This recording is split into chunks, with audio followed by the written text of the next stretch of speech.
We want to have say.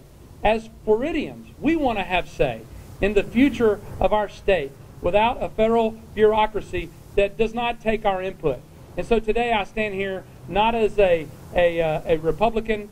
We stand here in this group not as Democrats. We stand here in great unison as citizens of Florida. And so we want our voices heard. And so we're going to make sure that we do everything we can in D.C. To push authority back to the states. The piece of legislation is the State Waters Partnership Act. And what this simple piece of legislation, very short, what this simple piece of legislation is going to do is it is going to have two objectives that we hope can be successfully implemented. Number one, we want the EPA to not propose or promulgate or give any effect to the numeric nutrient criteria for our waterways until the administrator, the EPA administrator, makes final determination in accordance with Florida state developed numeric nutrient criteria standards.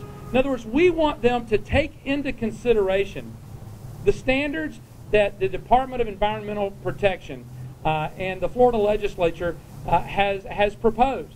Listen to the good science, look at our findings, and we believe that they will continue to find our findings to be equal to or will exceed the standards of the Clean Water Act. So it is not to diminish or to dumb down, but only to let them know that we care and we are good stewards of our waterways right here in the state of Florida.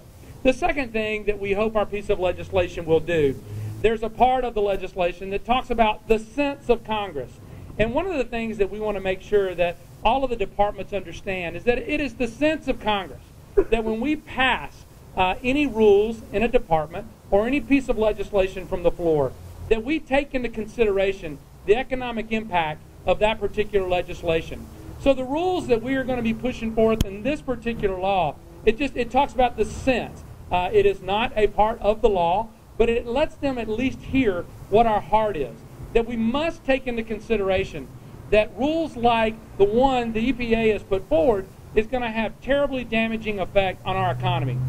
I've heard the Chamber of Commerce clearly state that this could equate to like a $4 billion tax out of the Florida economy. I know that the Department of Agriculture has clearly stated, and they do so on their chart here, that these particular rules could cost the state of Florida, the agriculture sector, some almost 15,000 jobs at a time when so much in Florida is going right, when we are starting to come out of difficult economic times.